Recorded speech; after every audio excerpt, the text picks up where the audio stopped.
If you have a pooch belly or a lower abdomen that protrudes outwards, you may be surprised to learn that your posture might actually be the main reason why you have that, not the amount of belly fat that's actually in that area. In this video, I'm gonna share with you the 3 main reasons why a pooch belly can develop from poor posture and what you can do to fix each of those. The good news is that these posture problems can be addressed, and I'm gonna show you exercises that can help with them. You could have one or all 3 of these different issues, but let's start with the first and most common one, and that is a pelvis and hips that are tilted forward into anterior pelvic tilt. Now, this is very common. Upwards of 75% of the population or more has some degree of anterior pelvic tilt. Where the pelvis is being pushed forward like this, the low back arch is greater, and that can give the impression that the belly is being pushed or pooched outwards. You can see that as the low back arch increases, that is going to push the belly out, and that can give it the impression that there's maybe a little bit more bloating or a little bit more body fat in that area, but really it's just the position of the spine which is driving that belly forward. A really easy way you can address this is 90-90 breathing, where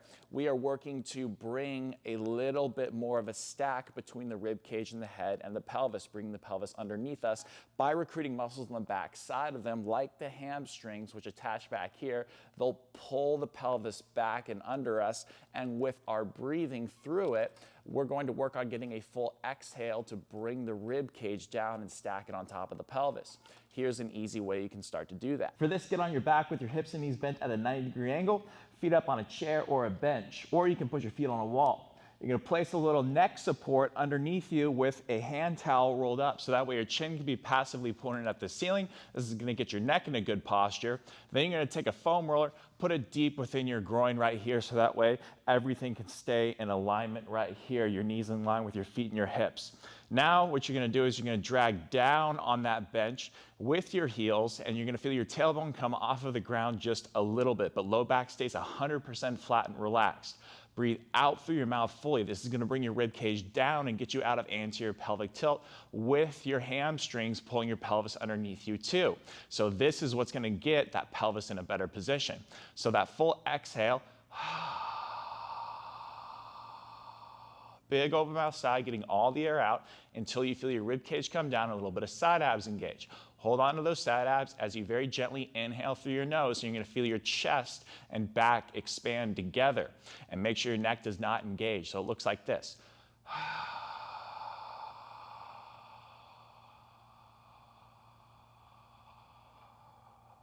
Nice and long.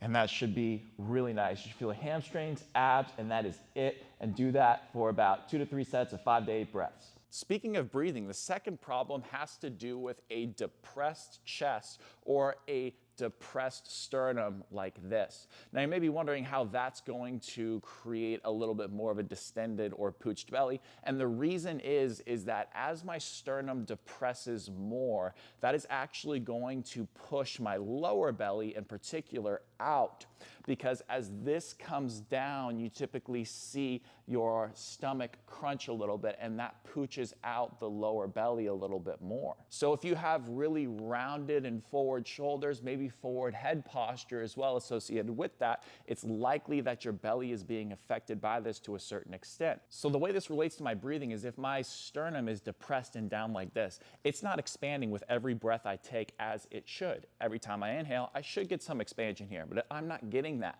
So because this is stuck down, the air and the expansion is gonna go here more and more, and that's gonna feed that distended belly, that pushed out belly. So the goal will be to drive more expansion at this front side of the rib cage to pull this up. And so that way we don't have to just keep feeding this strategy down here.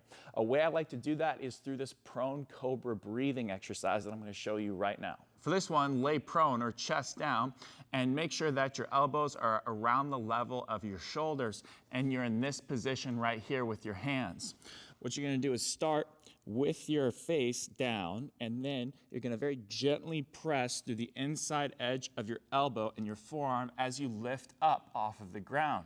Keeping your neck neutral, not too much up or not too much down, looking just a couple of feet ahead of you, you're going to feel your chest start to open up a little bit right here in that top position. Just don't go so far to where your low ribs lift off like this. Just right here, it's not too much. Now do that same breathing you did on the 90-90. So get a full exhale through your mouth until you feel your rib cage come down, especially those low ribs a little bit. And then inhale through your nose very silently. You're gonna feel your sternum and upper ribs expand, but never engage your neck. So it looks like this.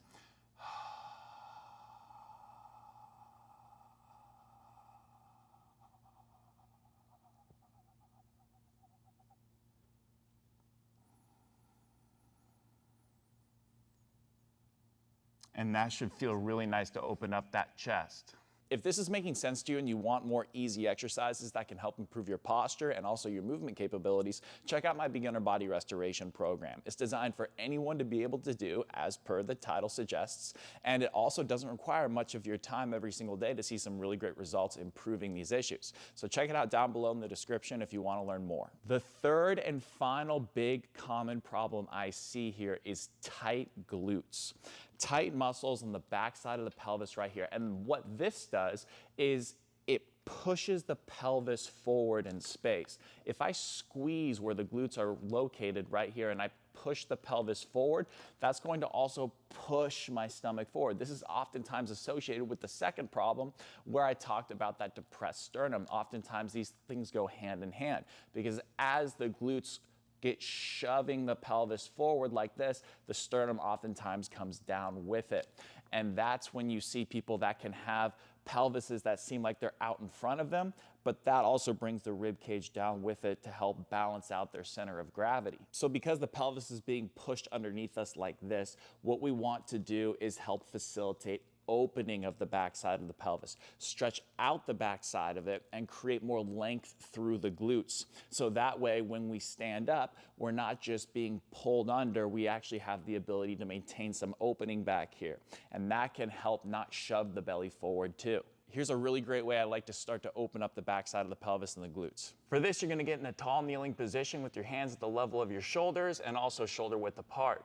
You might want to adjust how far away you are from the wall so that way you have a slight incline in your torso. And what you want to do is keeping a neutral spine, not too arched, not too tucked, just nice and neutral. You're going to keep your gaze in between your hands as you very gently walk your hands down the wall, hinging your hips back, almost kind of like a deadlift action, stopping at the point where you start to feel a little stretch in the back of your glutes. And once you do, you want to hold this position, breathe in through your nose, out through your mouth, just melting into this position. Do this for about 3 to 4 breaths, feeling only the stretch in the back of your hips, never in the front. If you do, you've gone down too far. And then you can go down a little bit deeper, stopping at the point where you feel a little bit more of a stretch, not too much. Do those same breaths, relaxing into that position, keeping a neutral spine.